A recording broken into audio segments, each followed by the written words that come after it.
सातवीं कक्षा के मेरे सभी विद्यार्थी दोस्तों, स्वाध्याय के चैनल पर आपका तहे दिल से स्वागत है। अब पढ़ाई की चिंता छोड़िए, क्योंकि आपके सातवीं कक्षा के महाराष्ट्र बोर्ड के हर विषय का पूरा स्वाध्याय आसान भाषा में और मजेदार तरीके से हल करने के लिए हम आ गए हैं। आज के इस वीडियो में हम देखेंगे cell structure and micro organism topic का संपूर्ण स्वाध्याय। तो चलिए पेन और कॉपी तैयार रखिए। आज के ज्ञान के सफर की शुरुआत करते हैं। Answer the following questions.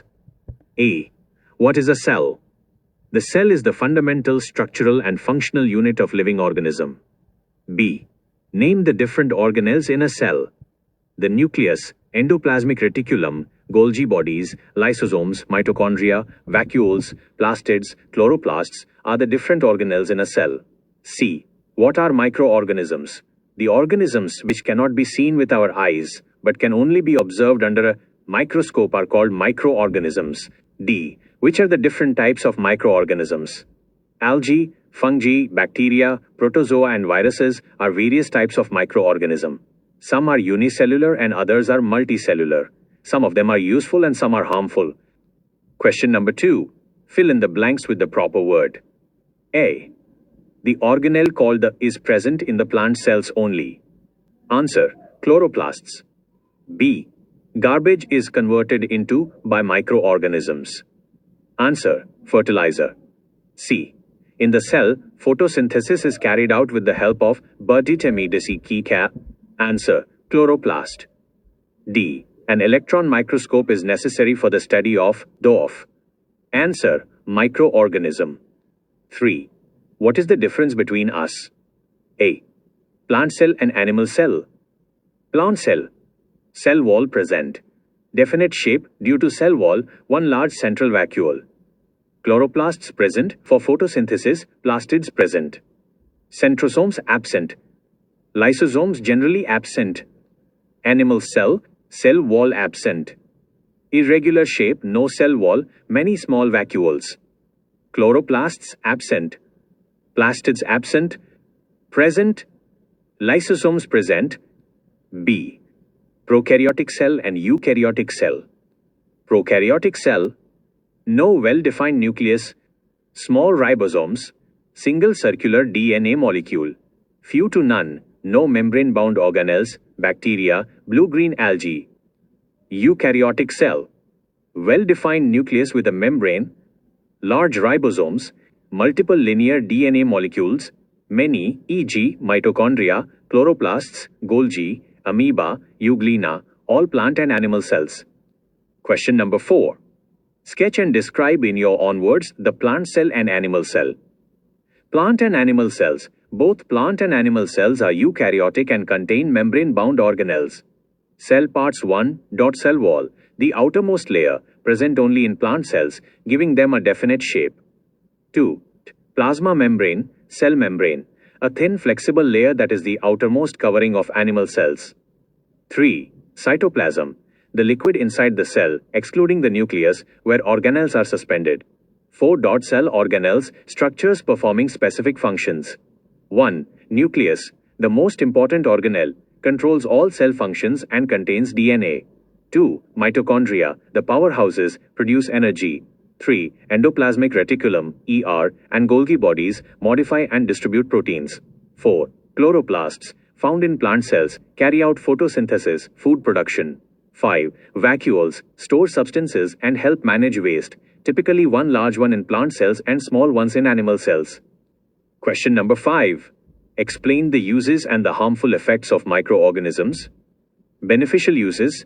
Microorganisms are essential for the environment and industry. 1. Nitrogen fixation. Bacteria in leguminous plant nodules convert atmospheric nitrogen into compounds, increasing soil fertility and protein content. 2. Food production, used in fermentation to produce digestible and nutritious foods like butter, cheese, and yogurt.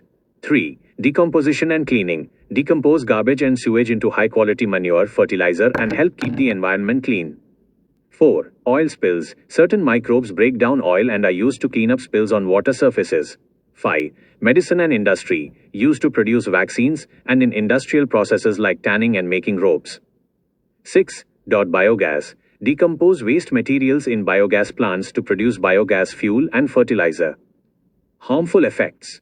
Microbes can also cause harm, primarily by causing disease and spoiling food. 1. Pathogens. Disease-producing microbes are called pathogens. 2. Food poisoning. Fungi and microbes release toxins into moist, spoiled food, causing illness, e.g., loose motions, vomiting if consumed. 3. Waterborne diseases. Pathogens in contaminated water or food cause diseases like typhoid, cholera, and hepatitis. 4. Airborne diseases. Pathogens spread through the air when an infected person coughs or sneezes, causing infections like common cold, pneumonia, and tuberculosis. 5. Vector-borne diseases. Diseases like malaria, dengue, and chikungunya are transmitted when pathogens enter the body through the bite of a female mosquito. Question number 6. Give reasons. A. Diseases spread on a large scale during periods of heavy rainfall and floods. Due to floods, there is shortage of clean, safe drinking water. It gets contaminated with sewage and dirt, having disease-causing pathogens, causing disease of alimentary canal, typhoid, cholera, dysentery. Due to stagnant water, many mosquitoes breed on it and cause diseases like malaria, dengue, etc. B.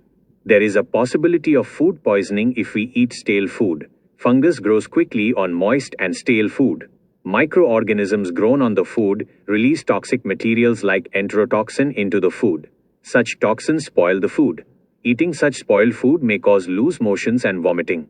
So we should eat food which is freshly prepared. C. Soil is turned over during tilling. Tilling is done to loosen the soil in initial agricultural practice. Loose soil allows the penetration of roots of the plant. By turning of soil, it allows uniform mixing of manure and fertilizer. It increases the fertility of soil. Seeds also germinate easily in aerated soil. Hence, soil is turned during tilling. The fungus grows quickly in moist or humid condition. Fungus needs water and moisture for its growth. Humidity brings about spore germination, and the fungus is able to grow and reproduce quickly in moist or humid condition. E. A refrigerator is used in almost every home. Refrigerator is used to keep food items in healthy condition and to keep them fresh. If the food items are kept outside, they spoil very fast due to growth of microorganisms, and they make food spoiled and harmful. The optimum temperature for the growth of microorganism is 15 degrees Celsius to 35 degrees Celsius. F. Bread rises during baking. The process of fermentation is used in baking, for example, in making bread. Yeast is added to make the dough rise. The fermentation is a chemical process of conversion of one type of carbon compound into another type of carbon compound by the action of microorganisms. Heat is generated in this process. Carbon dioxide, CO_2, and some other gases are released. These gases cause an increase in volume, so the bread dough rises. G. Fodder is soaked in water before offering to cattle. In dry fodder, only some part of it is useful for cattle and rest is wasted. When fodder is soaked in water, it sprouts. So to make the fodder more nutritious and more easy to digest, it is soaked in water before offering to cattle. Question number 7. When will you use a simple microscope and when a compound microscope? Simple microscope. A simple microscope, essentially a high-powered magnifying glass, is used for low magnification and basic observation where minute cellular details aren't needed. When to use? To see a mildly enlarged view of a small object, e.g., small plant structures, insect parts, or small text. For field studies, jewelry inspection, or basic quality checks, as they are portable and inexpensive. When you only need to magnify up to approximately 10x to 20x, though some can go higher. Key feature: uses only a single lens. Compound microscope. A compound microscope is used for high magnification and in-depth study of objects invisible to the naked eye. When to use? To view cells, bacteria, tissues, and organelles in detail, e.g., in a biology lab. For professional and extensive research in fields like pathology, microbiology, and forensic science. When you need high magnification, typically ranging from 40x up to 1000x or more.